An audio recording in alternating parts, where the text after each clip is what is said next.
Well, good morning, good people. Mark Holmes here at the Red Brick House.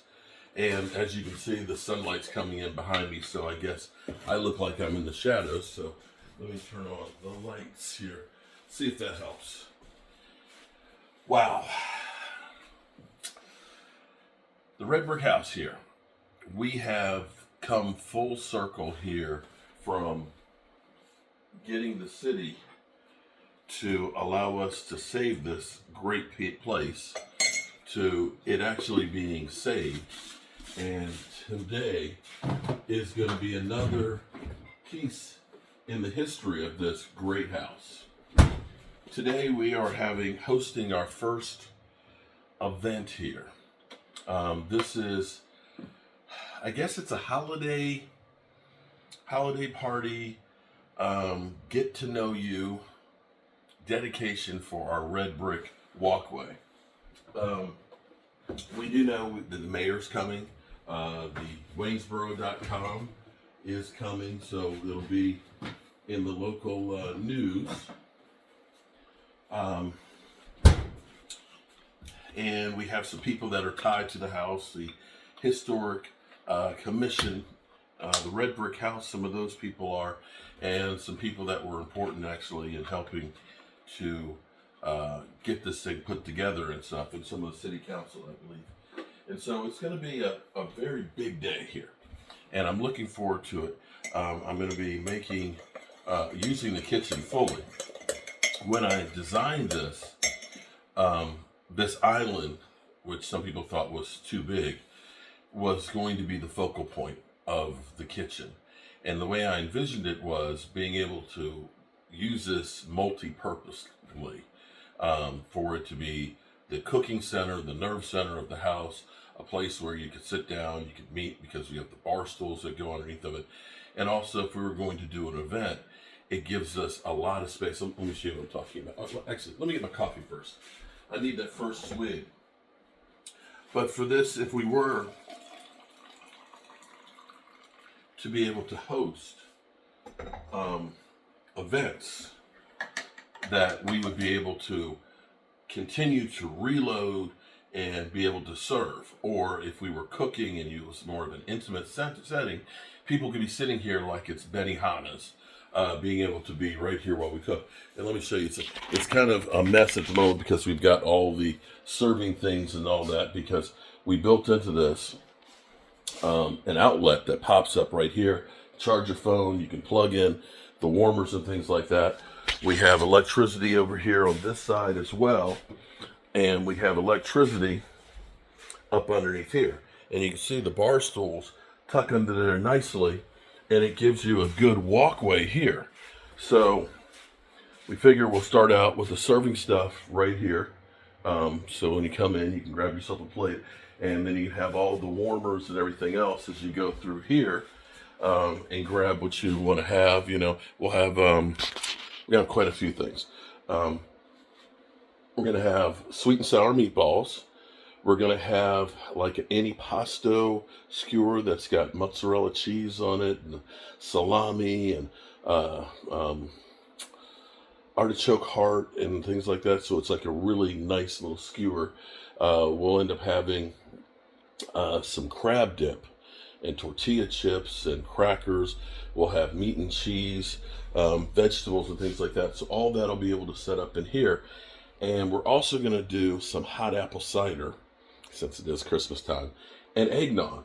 So this sets up well to have a flow. Now, if it were like a lot of people that you were going to serve, way we figured it out would be is people could, this would be like summertime or whatever. People could come in here and start a lineup going around the table and stuff, and they could go back through the house this way, or they could go back out to the porch through the back that way.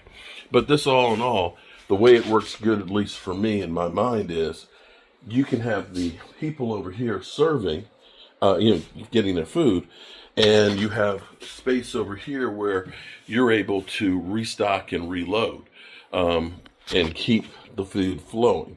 So this is going to be the first time that we've done Thanksgiving here with the family, but we've had hosting outside people other than for football games. So I've got to go do my morning video upstairs for my Jobu Sports Report. And then got to put the finishing touches on the place.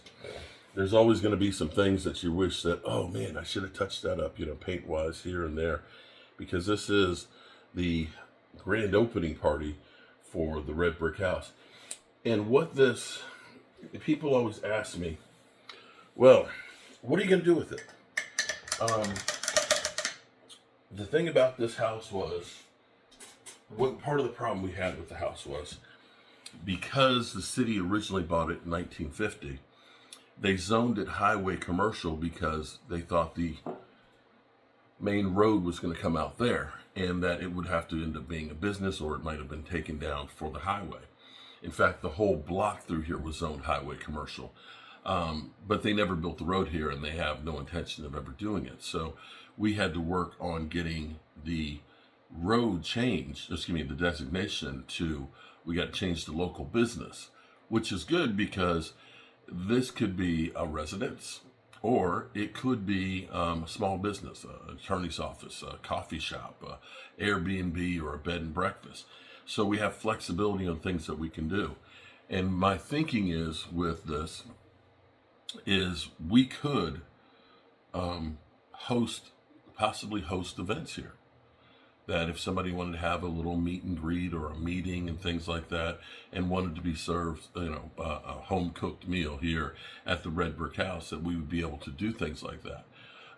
We're also, one of the things I also want to do, and it'll be this spring, is I want to build a summer kitchen. This house, right in the corner of where the deck is right there, used to have a summer kitchen here. And what a summer kitchen was, that's where they cooked all the food outside away from the house, so the house wouldn't get smelling like food or getting hot in the summertime. And so they would cook the meals out there. The servants would bring into the house and serve the people that lived here. So we're looking at building a summer kitchen outside where we'll build a big brick barbecue, so that way we can smoke meats. I have my Loth Liberty stove that was actually made here in Waynesboro. That'll be kind of in the middle of it. Okay, so it'll be protected. It'll have a roof over it. But we'll actually be able to use a wood-fired stove. I'll have my griddle out there and, of course, my regular grill. But to be able to say, okay, for a local artisan who likes to cook or barbecue or things like that, that you would have that summer kitchen there, and you could actually host an event here at the Red Brick House. And I think that would be kind of cool that, I don't know who may or may not want to do something like that, but to be in a 205-year-old historic house and have that smoker out there, a barbecue on it, I think would be just incredible. So those are some of the ideas and things that we're working on, and we'll see how well this goes with having quite a few people coming through the house and things. And after I get my stuff, I'll show you. I'll do a tour of the house as it is right now, because it's cleaned up pretty well. We still got a little more cleaning to do, but we've touched up painting, and I've touched up caulk and things like that, and kind of rearranged some things. My wife has been with her jungle upstairs with all the plants and things, has kind of changed them so there's a little more order and stuff to it, and I'm very proud of this place. So it's going to be a busy day, so get my coffee and get going. I may, while I'm here in the kitchen cooking and preparing all the food stuff, I may go ahead and go live and just have the camera on live here working in the kitchen.